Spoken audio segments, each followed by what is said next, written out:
Hey y'all, I'm Allison Asarch from Nashville, Tennessee. Hey, I'm Sean Fraser from the Ritzy Kids. Hunters, this is Johnny from Rail Motor. Hey, it's Shane from Blind Season. Hey, it's Rob Stanier, and you can check out my music on all the streaming platforms. Check out my latest music on all the streaming sites. Check out my debut album on all streaming platforms. Check out our new debut album. Check us out on Spotify and Apple Music. And you're listening to our friends, Braggy and Curly. My favorite bands from Australia. My two favourite podcasters, Braggy and Curly. Braggy and Curly. On the Unfiltered and Undiscovered podcast. Hey ho everyone, it's welcome to the Unfiltered and Undiscovered podcast, episode 107, and we're on a bit of a very lucky number. That's our special guest. We've got Jay here from Jupiter 5, and of course we've got our co-host. We've got Braggy down there in Adelaide, and we got Rossi, who's also in Jupiter 5. So Rossi's sort of got a dual role tonight, a co-host and also a member of the band. How are you, boys? He's a famous juggler. He can do it. He's got many talents. One of them's juggling. Excellent, Curly. I think tonight's episode should be undiscovered, unfiltered, and unplanned. This feels like totally. Usually they're the best ones. How's Absolutely. everyone's week? I've been surprisingly busy. Who'd have thought? Yeah, who'd have thought, Rossi? Hey, the only bit of news I want to talk about is that there's a CD launch that is inundating my social media feeds, all about some band called Pocket Watch. So what's going on? Their debut EP is being released on the 4th of August at the Marrickville Bowling Club with a couple of young bands, Polly, who are very sort of quirky XTC, really great power pop sort of band, and another band called Vertigo, who Angus refers to as the Blur to his Oasis. Yeah, okay. Yeah, so they're going to, I think they'll put on a public stoush. You know?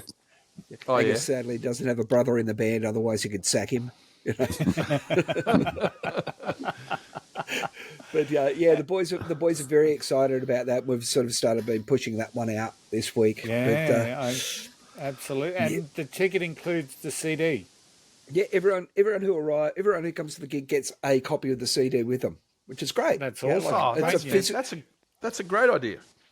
It's physical media, which is great, which is not how the young folk do it, but we think that you get a copy of the CD's got a gatefold, you open up, it's got the lyrics inside and everything. It was interesting to read them for the first time. Perfect. Photos. I love it. It's not, you can't hide, I tell you. There's enough. We like, he writes a song and we go, so are you feeling all right, mate?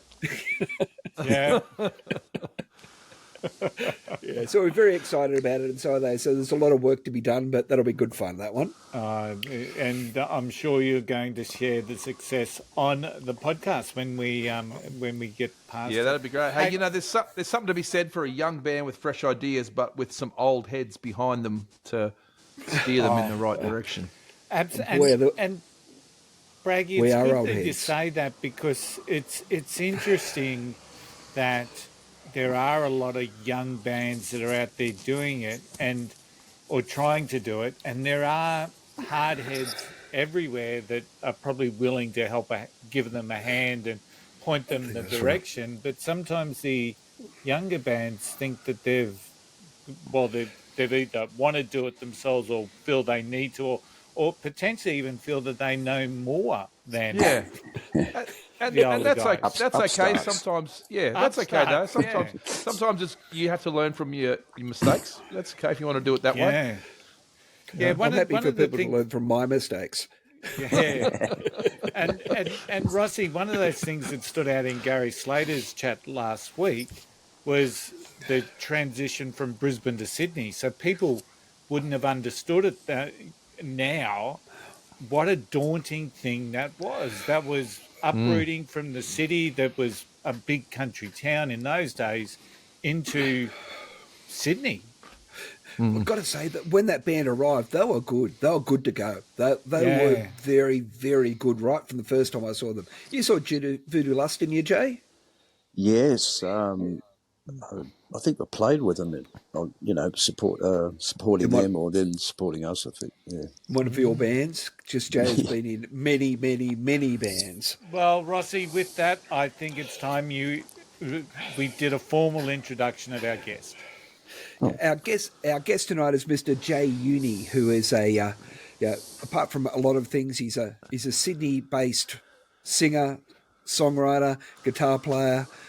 He's been in bands such as the fabulous Jupiter 5, the Thurston Howlers, The Obvious Question. He's done solo work as Senor Johnny. That is correct, Jay, isn't it? Senor Johnny, yes. Yeah. He's guested in many, many bands. He did 12 gigs at the very early stages of the career of the Hard-Ons as their front man. So he was the front man. He was the front man before. Yeah, when was that, Jay? When would that have been?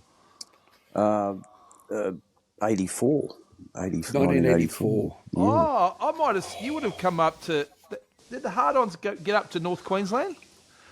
I only did a bunch of Sydney shows with them. Because I vaguely remember seeing the Hard-Ons, Tony Curl, at the James Cook Uni in Townsville. Yeah. I've done James Cook Uni. Ended my association with the Hard-Ons when I came down. This is the Royal Sutherland Hotel. Came down on the foldback and busted an artery. Had to get rushed to hospital. Oh wow! In the arm, And if you're out there, Phil Chicken, you saved my life, brother.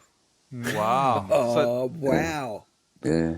What a story. There was there blood, Jay? There obviously was. Yeah, there was blood, and he got me there in time. Lucky he had a car handy. Wow! And that was the end of my career. Yeah, the Mad Dog ran off with his tail between his legs, and that was the end of the Mad Dog. Wow! So, Jay, tell us how it all started for you. How did you get into the music scene? Firstly, you could ask, why didn't you die on stage? Why weren't you a true rock and roll warrior? But I can easily answer that. I'm scared. I think busting an artery on stage is it's a bit of a stage warrior, if you ask me. I can't get much better than that. Oh boy! But you know what? They played on. The Hard-Ons played on like true. Without you. You've been rushed to hospital. They kept going. Who knows the Mad Dog? That's incredible. So your first band, who is that? Sorry, Braggy, was that your question? Yeah, I was just going to say, how did it all start for you? Yeah, I was a late starter. I picked up a guitar about 23, 24 years of age. But at the time, me and a bunch of buddies were watching the Hitmen in action, and that just fueled the fire. So I picked up a guitar and learned it. Vince already knew how to play guitar. We're in our early 20s, all of us. And we formed the Conspirators with a couple of other unsavoury types. And they are unsavoury, I'm here to tell you. Delightful chaps. We still see them all, don't we? Still see them all, yeah. This was about 81. Okay. 1981. And had our first get-together in St. Brendan's Hall at Annandale. Remember it well. Yeah. I recall seeing the Conspirators very early in my career. I was mixing a band who were called Golf Club, and I tell you, the keyboard player had a headset mic. He had a keyboard on a strap. There were drum machines. There were all sorts of electronica stuff, and we were supporting the Conspirators at the old Mossman Hotel in Sydney. And I did my mix, and I thought, oh, geez, that was a bit average. And the Conspirators came on, and I just went, my God, how good are they? They sounded fantastic. I thought I'd been got out. They were that good. And little was I to know that our paths would cross on the odd occasion going forward. Wow. Yeah. I remember it like it was yesterday. I thought, how did they sound so good when we sounded so bad? A mystery. lack of skill, I think, was part of it Well, for me. they were a '60s garage jukebox, really, weren't they? They did all the Pebbles stuff and so forth. Sonics. Sonics and Ramones to add to the mix, yeah. But I didn't last long. I veered off on another tangent and went to the Forsaken. That was a disaster. And from the ashes of the Forsaken and the Conspirators, that formed another band that you may know. They like to do a bit of surfing in California. Yeah. Yeah, they're surfing champions apparently. Yeah, I'm yet to see the proof, but They talk a good game, don't they? well, they try. Now Jay's also. So hang on, who were we talking about? Yeah. Who is this band? I'll leave it to you. I'm not giving any more clues. So But what I can say about Jay is that, and this is a segue, and a very interesting segue, is that he was in another band called Sheik the Shake, one of Jay's many on-stage personas. And the Sheik was known, and there is video footage of the Sheik performing as a professional wrestler in the ring fighting Porkman. If you look up the Sheik versus Porkman, you see a pro bout. it went for about 15 minutes. It's on YouTube, eh? It is. Awesome. With I was proud of that. There was an entry with dancing girls and everything. It is The unbelievable. belly dancers leading the Sheik into the ring. Rodney as manager. Rodney Todd. Yeah, Rodney Todd, my manager. Yeah. And it was a rock and roll wrestling night. It was professional wrestlers, and we kicked off the show. And after they didn't respect us beforehand, the guys that setting up in the ring and all that. But after the bout, they went, yeah, thumbs up. That was all right. I went, wow. Yeah. I believe the Sheik turned heel in that bout, didn't he? To use the wrestling parlance. I wouldn't have it any other way. Or well, he wouldn't have it any other way. The referee turned his back and the Sheik performed a couple of dirty tricks and the fight was over. I'm going to have to watch the bout again. I forget most of it, yeah. So, Jay, That was incredible. were you always, in all those early bands, always the front man? Like that you were just born to be the front man, or did you play guitar? Or? There was guitar in the early piece, yeah. Yeah. First few bands. You were forced into being the front man, or you just said, no, that's what I'm going to do? Well, I like playing guitar because I just managed to learn how to play it, or kind of, and I enjoyed it. But, just natural progression maybe, if you want to call it that. I don't know. But I enjoy acting a fool too, up front. It's good.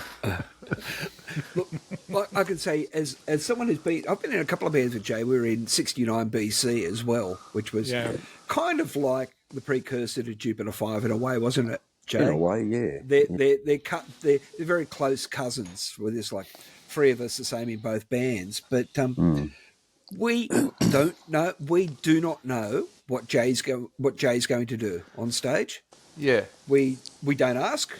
We don't like. So it's as much of a surprise to us as it is to everyone else. And we enjoy it. That's right. But we enjoy it as much as everyone else. Like what people come I up find to interesting, Rossi and Jay, is that haven't seen you guys. Is that I think most frontmen have some sort of usually have an ego and are usually way out there. Whereas Jay is more. He has such a great persona, but you're more laid back. But I don't know how to describe it. You're a very laid back frontman, yet you can't take your eyes off. What you do. Yeah. Thanks for the observation. It's interesting. I don't know if you agree. I don't know if you agree with that. I just don't. You don't see a lot of frontmen are just way over the top and out there, but you seem to be a little bit more, reserved. Would you agree with that, Rossi? Sounds cool. What I see from Jay is that there's like there's a lot of thought going into what goes on. Yes. Yeah. And Jay pulls back, and he's also very gracious in that he steps back and lets others take centre stage. Yeah, like yeah, as you know, there's a couple of shameless attention seekers in the band. Yes. I would never have picked that. I just find it I find it intriguing, you know, and the support you guys did for Mazawak when he was here, and you've got the whatever you had on your head, and I'm thinking, what is that? Is that like a knight in shining armor mesh thing, or it was? But I find it intriguing that you have this persona that is intriguing to everyone, including yourself and the band, I guess. So yeah. Well, I'm following a script. It goes back to the very first gig. I don't know if you remember, Pete, but the Silver Mask. I do remember the Silver Like the Mask. Lost in Space episode. It came That's right. off and fell down to the bottom of the ravine. That's right. That's right. It all started there. Yeah. And it will all reveal itself in the end. We know that. Yeah, there's a dark period now. We've been sucked into the black hole. That's it. But we will arise in the end. Right. Yeah. So, like, Enough said. yeah. So Jupiter 5 is one facet of what Jay's done. Like in the Thurston Howlers, what was your main character called in that band?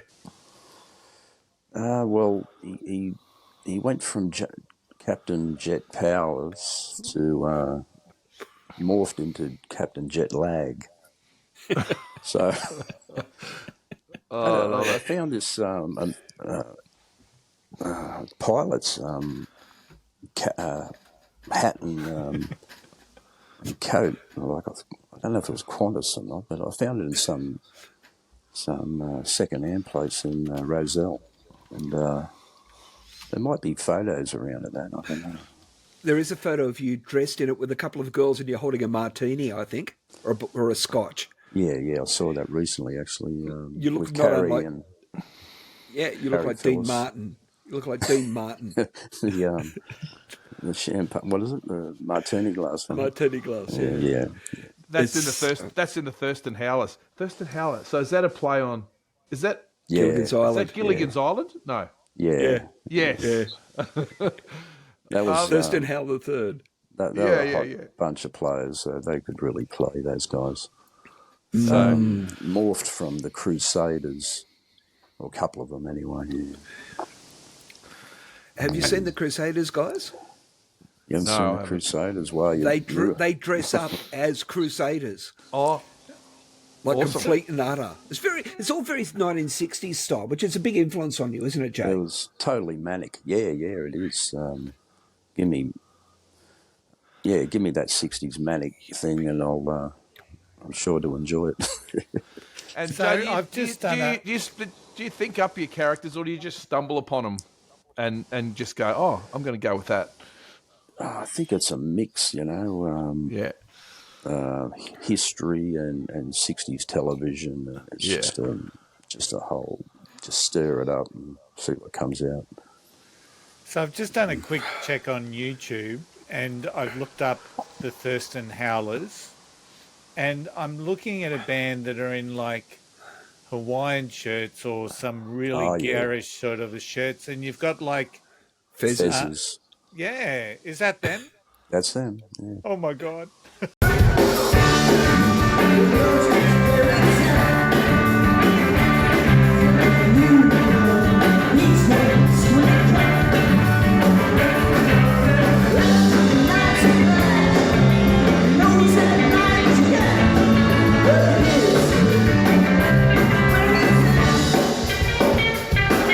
Sweet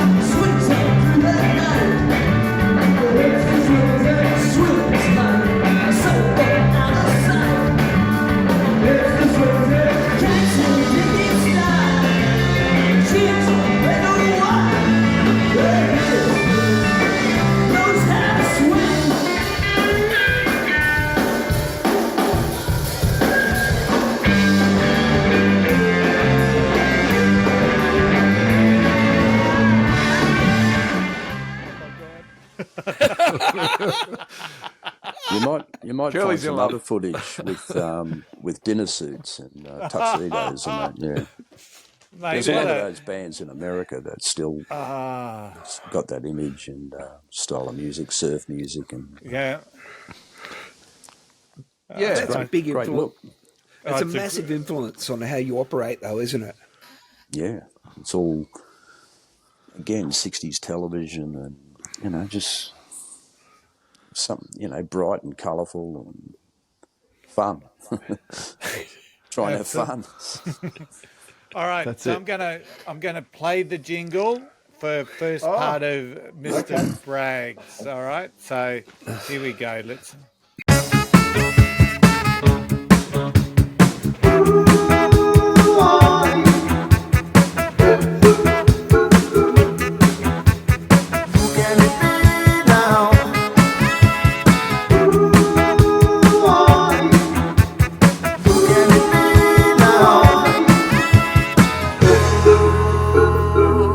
Big shout out to Rob Stanier. I know Braggy's been talking about his intro music now for the last 18 years.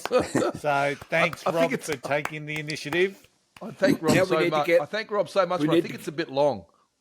We need Yeah. to get a graphic. We need to get a graphic slide now for that, with a photo of Braggy going like this. Okay, I'll get my other mate Sam Needs to do this, reverb. who's the graphic designer.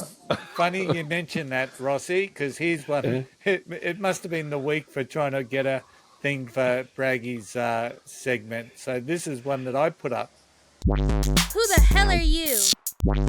And now it's time for Braggy's Who Am I? All right. So nowhere is that near AI? as catchy as Is that as AI Robbie. vocal? Yeah, it was funny that. Okay, AI is great. Well, I can't sing, so it's going to be AI. I don't know if you two realise, but this is actually the number 10. This is the 10th one. Oh, I truly?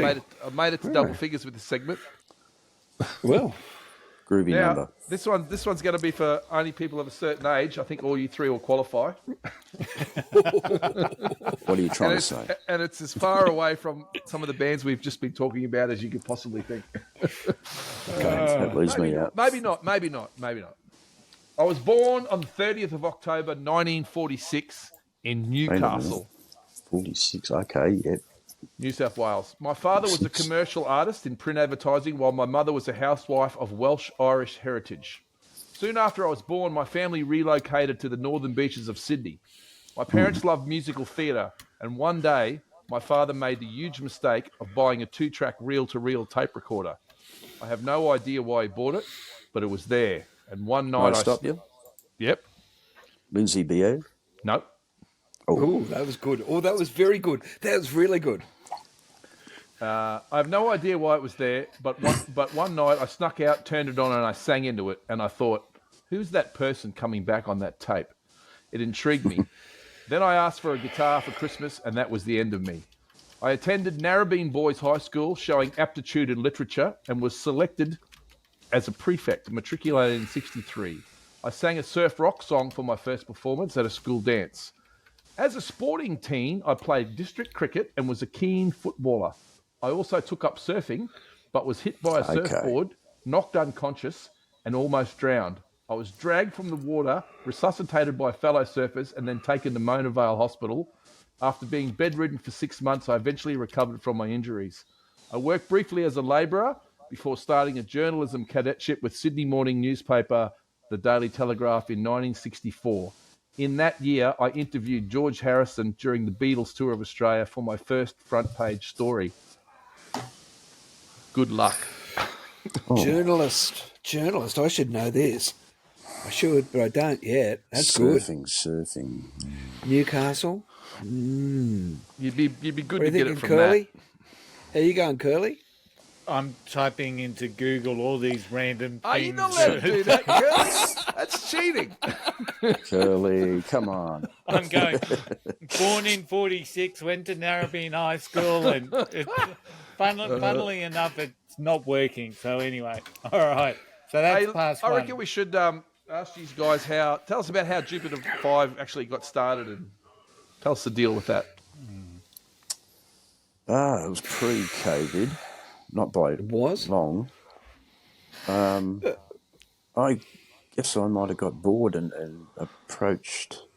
Well, Vince is always there. He's just part of the furniture, so he's not hard to get moving. Vince Vince is Cascuda on has guitar. been. Vince Yeah. plays guitar, who was also in The Conspirators. He was also in 69 BC. He was in Sheik the Shake. Right. He was in. So Vince on. has been around for quite a while. And I believe you met on in a street corner in Annandale back in the 70s, didn't you? That's right, outside the Empire Hotel. And that was, probably 74 it was. So we've known each other, what now? What's that? Nearly 50 years. 50, no, nearly 50. 49. 50. 49 Going to years. have an anniversary next year. There's an idea for a Big gig. 5-0. So, he's if you're out there, Vince, shout out to you, mate. We love Wizzy. Vince, we love Vince. And I think, Pete, you might have been the second I approached. And you just happened to have a son that played drums. And we said, I know someone who can drum, let's bring him in. That was too easy. And then, of course, Angelo, another conspirator from way back. Yeah, he is a He conspirator. wasn't doing much at the time, and everyone was just like the stars aligned. Everyone was ready for it, We actually rehearsed for the first, Yeah, I guess, 6 months, maybe, easy 6 months. in this room here where I am now. Okay. We would pack 5 people in this room and we would make noise on a Tuesday night and just write songs. James Some of the is- songs are in the set. James was playing on one of those practice Drum amps, kits. kits. Yeah. Digital drum kit. And we were surprised by how good James was, weren't we? And he was champing at the bit to get to a real kit, wasn't he? And when he He did, was. he nearly put a hole through it. He did. No, Yeah, it was, he hit some pretty hard. And he's a Jay, big do bloke. you feel constraint in rehearsals? Or so you've got this stage persona, and does it come out in a rehearsal, or are you like confined and? I feel the same in rehearsals. I just like yelling and screaming and jumping around. And, for me, it's pretty much similar. We actually rehearsed last night, and the delightful Angelo Antidormi, would you believe, is on holidays in the Bahamas. In his pajamas. He's in the Bahamas on holidays. Wow! And we're like going, wow. And, look, the guy works hard. He deserves a good rest, but we missed him, didn't we, Jay? Yeah, looking forward to his return. We had Next a Tuesday. 19-year-old substitute in last night playing guitar for us. Yes, and wasn't he Yeah. something? Eh? He was out Knew of the all the box. songs. Jeez. What doesn't he know? Boy genius, Vince called him. Sherman. Let's talk about the recording. So you've put up some. You've blessed the world by sharing with Spotify some of the, and of course other platforms, some of your new music. Tell me about how the recording of that went. Yeah, we went to The Zen. hallowed ground, didn't we? Zen, a very famous recording studio in Sydney, St. Peter's. Didn't take long, did it? Well, we do 5 songs. We did 5 songs in 2 sessions. 2 sessions. Belted it out. We Came pretty out better much than we went in prepared, so there was no hassle there. So when it comes to It the was- songwriting, who gets the Guernseys there? Oh, we all do. We all Everyone just chips in? chuck in our thing, yeah. Okay. Like Supersonic Hero, which is the beat one side of the single. Ange brought that in absolutely completed. That's We all. barely Ange, changed a yeah. syllable, and it was brilliant. Yep. And whereas H-Bomb came out of us in the rehearsal room having a jam, and we were actually trying to imitate the Stooges. I love that.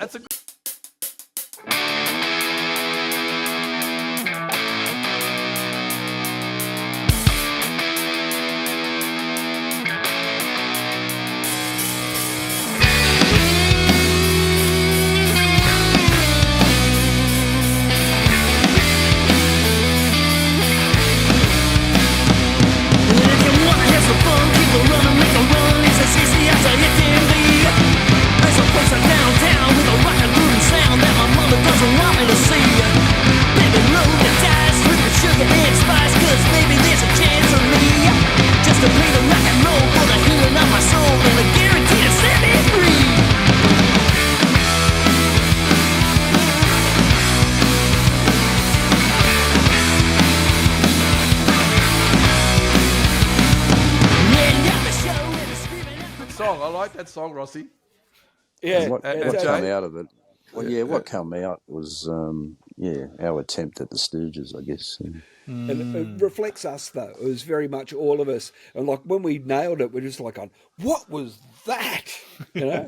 It's something you can get your teeth into, I think. It's We probably wrote it in about half an hour from start to finish. Don't you reckon you get when you get those songs that come quick like that they do have more energy in them because you still love them so much. I mean, you always love them, but you still love them so much when they're fresh. And if you can be lucky enough to capture that on tape, Lightning in a bottle. Yeah, that's it. Yeah. Whereas Jay often turns up with songs that are complete. Like Jay comes in with the arrangement and a very serious view about how the song's put together, and like he even down to accents and nuances. And we've all worked with Jay. We've all worked together for a long time, so we understand Jay's shorthand for telling us things. It's working together for so long. You just kind of bounce off each other. It's good. I always love it when I'm just picturing, you get the bands in a room together and someone from the outside who maybe not musical, maybe Curly, who looks in and listens to, like you're just talking about shorthand. So you'll see, oh no, the bit, when it goes, and the, I mean, it's just fantastic. And everyone in the room knows exactly what's being said. But if someone looking from the outside is like, these guys are fucking... What language are you speaking? Where have you come from? What planet are you on? When you can't read and write music, you've got to go, there's no choice. I'm the same. We're going to go 2 or 4 or 8 with that. Then we'll try that, and we'll go. Then after the second time we go through, we go to the other bit. It's like, The bit that goes like I've got that. Yeah. I think I've got it. But what surprises me is a lot of these songs come together very quickly. It's we've got a knack, I think. Yeah. And Jay, do you do all the lyrics, or as other people do lyrics, or is it just like everyone chips in? Or I do most of them, but I think James wrote lyrics for Hell Train, and Ange came in with Supersonic Hero. It's all completed. Did you write the lyrics for Mockingbird? Yeah. Yeah, it sounds like it. 60s television. Come on. Yeah, it is. It's a song called Mockingbird Mosh. I saw that on YouTube live, actually. So it's very...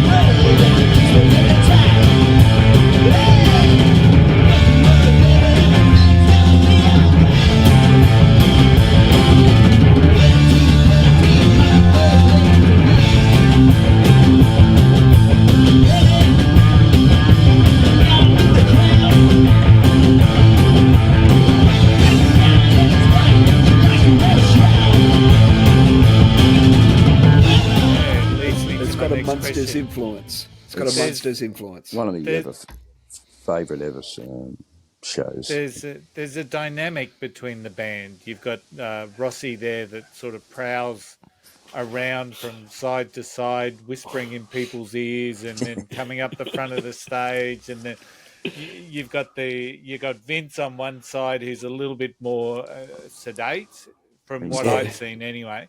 He's like an obelisk. He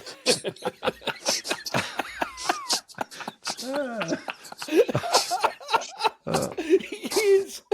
With a guitar. He is. Very, very settled. Settled, that's the word. Yeah. Solid. Yeah. But Braggy, what do they like to see live, mate? Are they a lot of fun? They're fantastic, and like the drummer as well. He's like not like a normal drummer too. I mean, he hits them so hard, but he's very laid back. He's not like I just find that's the thing I notice the most. It's the guitarist and the bass player who are the guys that seem to have all the energy. Although Jay's voice is just searing, I didn't expect that to come from you when I first saw you guys start. I thought this guy's not going to be able to scream, and then holy shit, it was it's really good.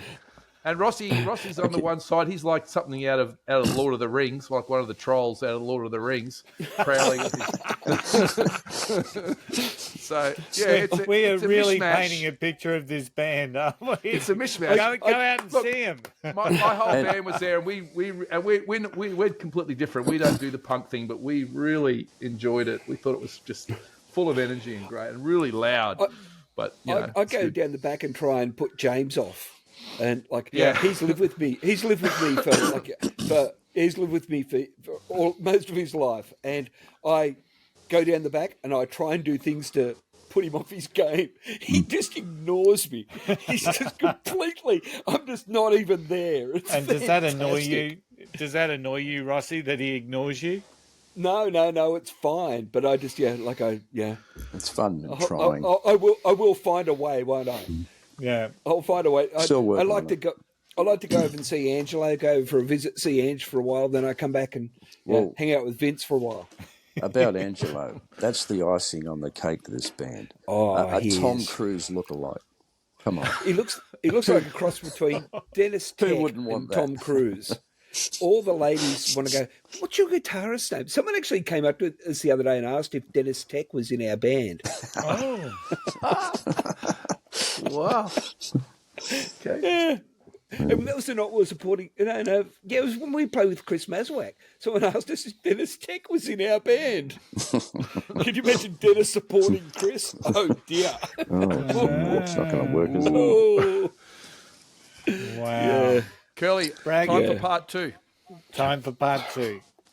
Okay. As We're going to find out who the... we will. Yeah, you find out. Yeah, this part 3. So this is part 2. Oh, I see. So we let... Previously, in the last episode, he just interviewed George Harrison and his first thinger. Okay. In 1965, I formed a band called The A Sound. With me as lead vocalist, Helen Barnes on bass guitar, her brother Sid Barnes Jr. on drums, and David Lee on guitar. The Barnes siblings were children of Test cricketer Sid Barnes. Sid Barnes. How about that? Yeah. We released Talk About That in 1966 via Festival Records, which Australian musicologist Ian McFarlane described as a pleasant folk single in the Seekers vein. I quit my cadetship in the same year. I was earning more with the band 2 nights a week than I was at the paper. I was always having to swap shifts with other cadets, so I finally bit the bullet and left. The A Sound broke up at the end of that year. In early '67, the great band. every muso's experienced that. In early '67, I joined the Questions alongside Bill Fleming on drums from the Midnighters, Billy Green on guitar from Max Merritt and the Meteors, and Duncan Maguire on bass guitar from the Phantoms, and Rory Thomas on piano, organ, woodwind, and brass. The group had previously released an album, What Is a Question, a collection of Herb Alpert pastiches, and held a residency at the Manly Pacific Hotel. My vocal ability for soul and blues lifted the group into the Premier League of Australian mid-60s pop. We competed in the Hoadley's Battle of the Bands in July '67 and finished second behind The Group. This led us to release 3 minor psychedelic pop singles, Sally Go Round the Roses, Things Unsaid, and Something Wonderful. In January '68, Ray Burton from the Deltones and Les Young from the Chessmen replaced Green and Maguire respectively. The new lineup supported international visitors The Who and the Small Faces on their big show tour. A month later, that group broke up. Doug Parkinson? Got it! Oh, it's the first time someone's nailed it. Beforehand. When you started going psychedelic, I knew he'd know that. That is fucking unbelievable, Jay. Doug Parkinson. Curly, I'm just going to finish part 3 now, seeing Jay's got it. Yeah, go for it. Yeah. Part 3. During the late 60s and early 70s, I formed my own band with a revolving door lineup. We entered the previously mentioned Hoadley's Battle of the Sounds twice more, finishing third in '68 behind The Groove and the Masters Apprentices, and eventually winning in '69. In 72, I launched my solo career. In 73, I took the role of Hawker in the Australian production of the rock opera Tommy, alongside a star cast of Australian singers including Daryl Braithwaite, Billy Thorpe, Ross Wilson, and Colin Hewitt.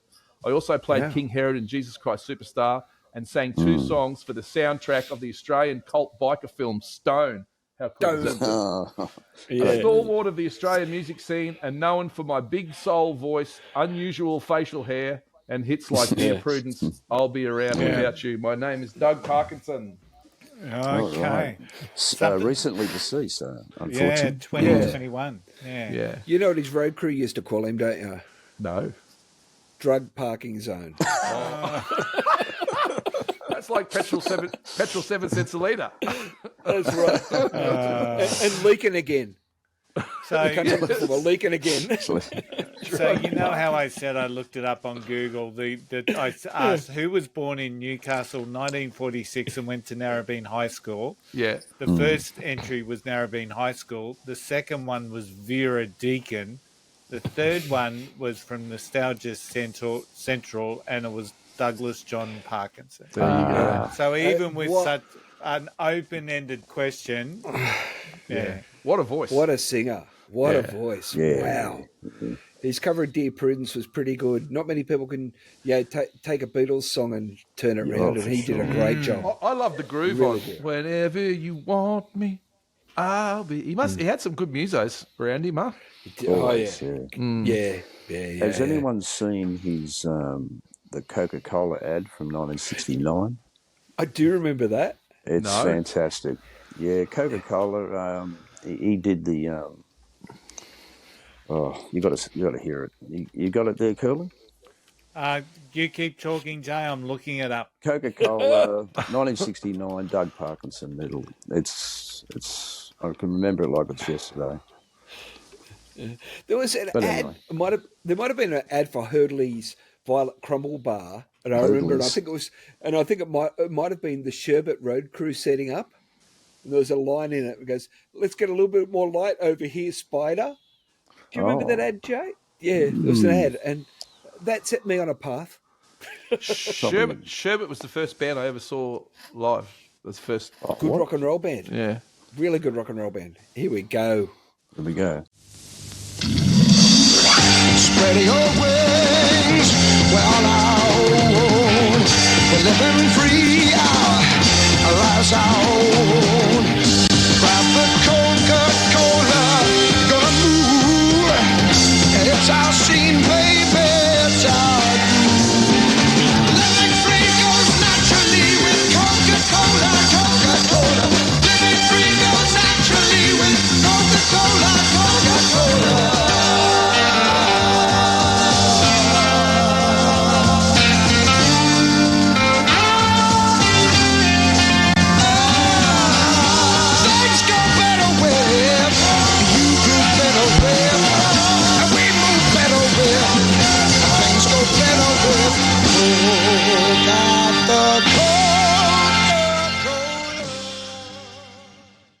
You know, isn't it amazing what the lack of technology they had back then, but they still managed to produce something as like that? That's fucking cool, isn't it? Mesmerising, isn't it? Yeah. That goes for a minute. We could use that for an intro tape. No, I know the chords. I know the chords. Cover it. Just cover it. We've just got to cover it. We could. We really could. We've been known to throw in some very funny covers. And you can have the video on the backdrop. That's it. Too easy.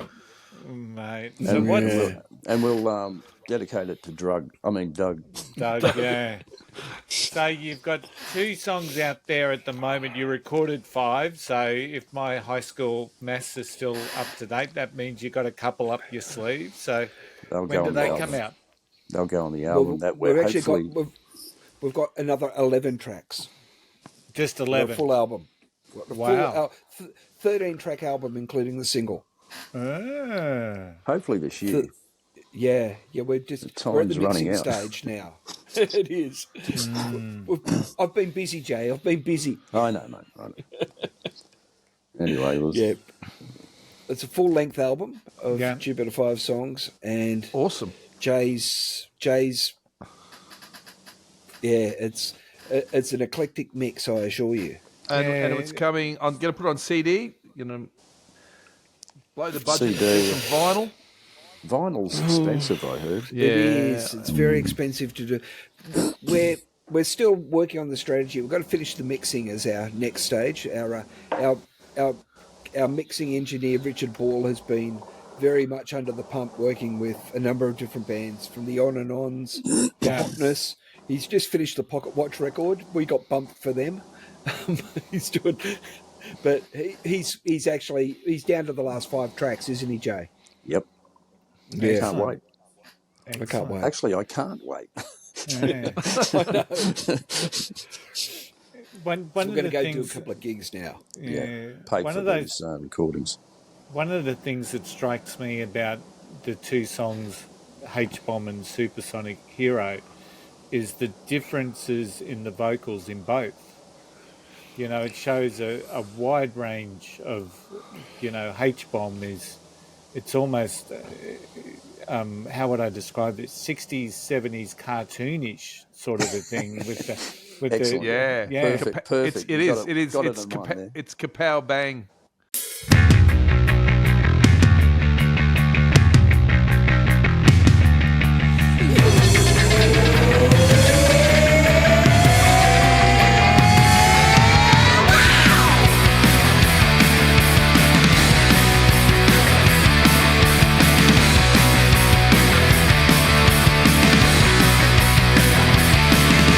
She's got the touch, it's way too much. She's wild and free, she's all I need. Everybody may need tattoos, radiation personified. And let me tell you, when she's on the loose, she's a fireball in the sky.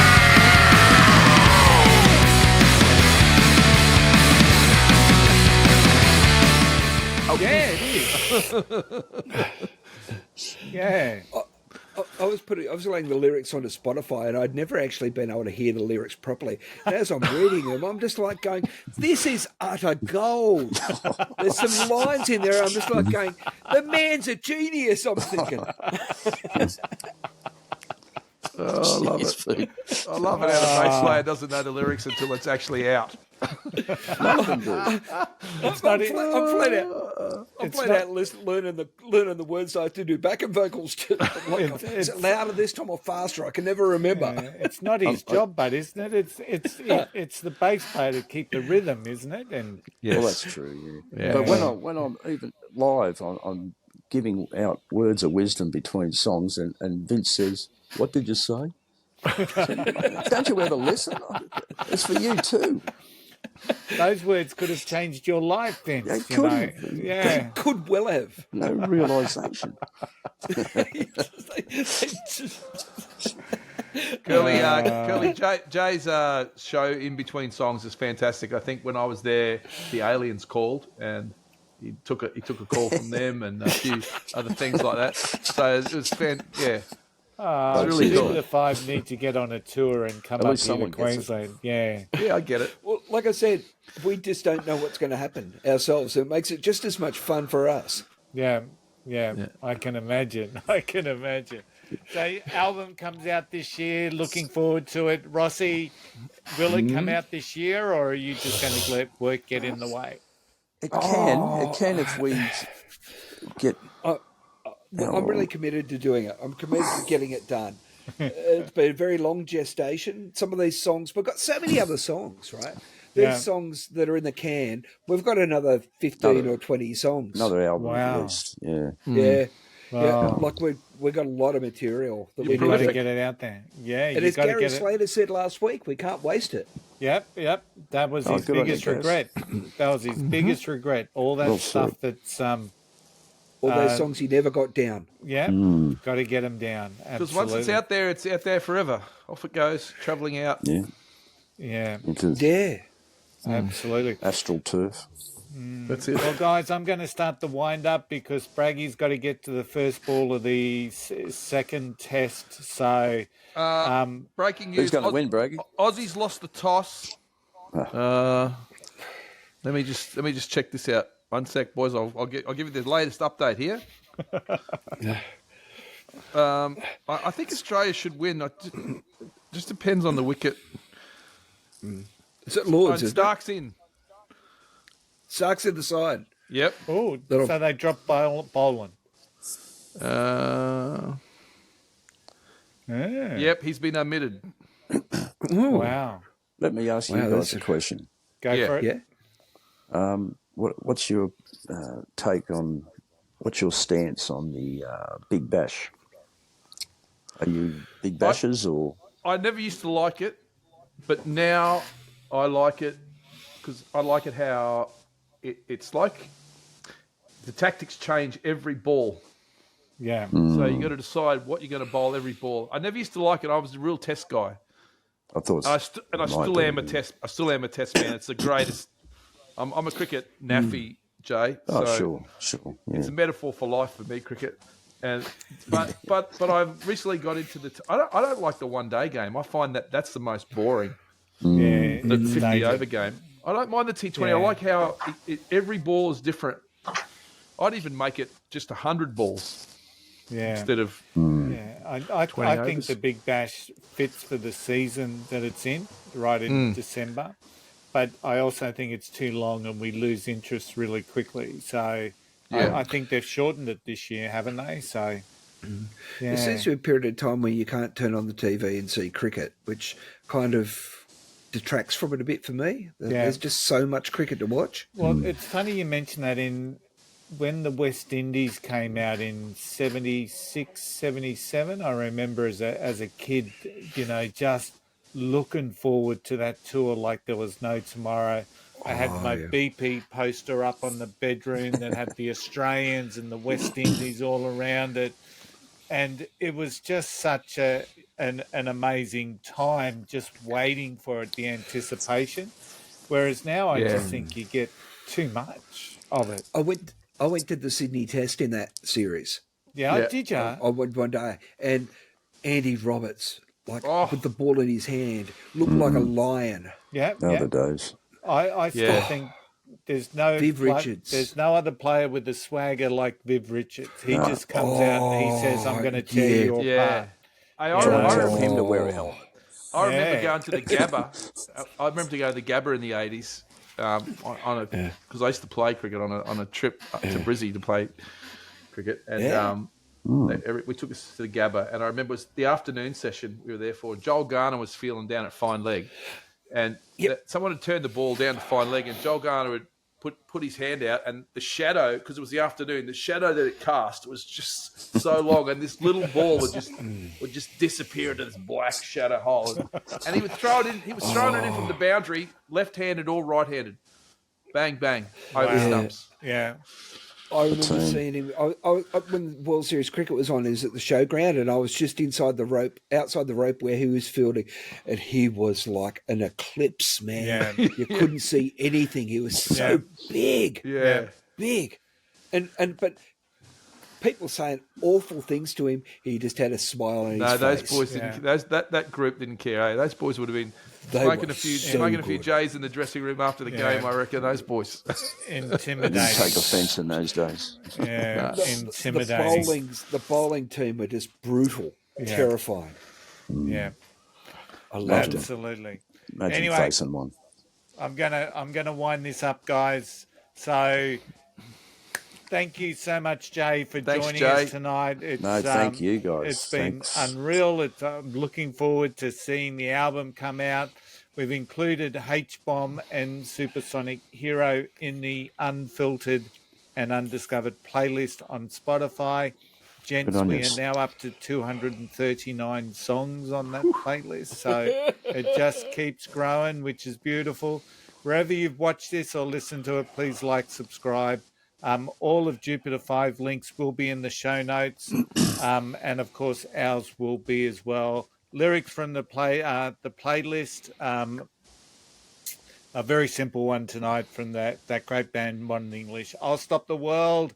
and melt with you. And that's what love it's it. like when you see Jay on stage for Jupiter 5. Thanks, everyone. Thanks for joining us. Thanks, Jay. Thanks, boys. We'll see Thanks, you next guys. Oh, Braggy, sorry, Curly. next week we will have the Tailor-Made Rejects joining us. I think we've got the whole band on, so that's going to be chaos. That's going to be chaos. Crowded house. Okay. And they've got a new single out, so we'll be talking about that. The following week, we're going a bit country. We've got Brendan Ratford, who has done the gig as music director at Tamworth, and also played with the likes of Lee Kernighan, and so really again. looking for Leaking again. and Leaking then, again.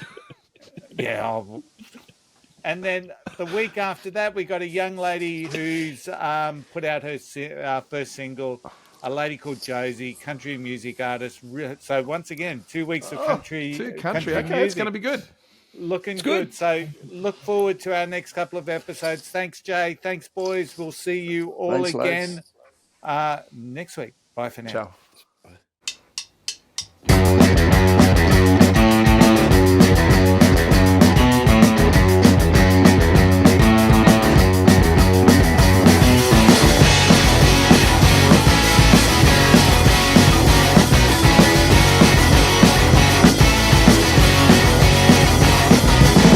Hanging out, having a punt.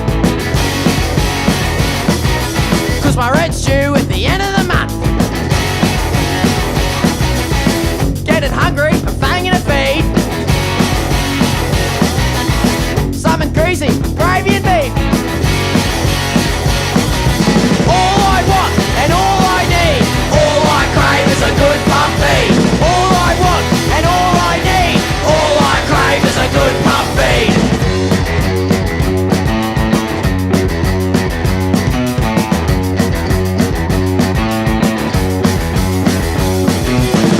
Bowl of chips, tomato sauce.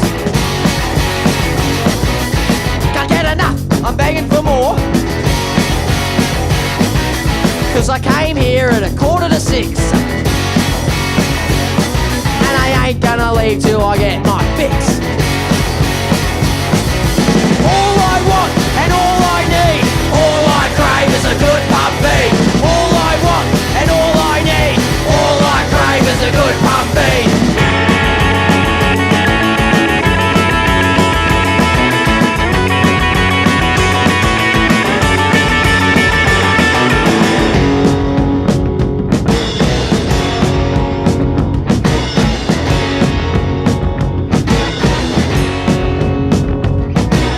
Chicken schnitty, buffet, parmigiana, buffet, rump steak, buffet, medium well, buffet. All I want and all I need, all I crave is a good buffet.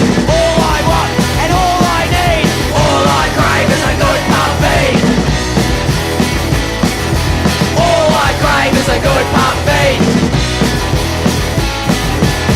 All I crave is a good pub feed.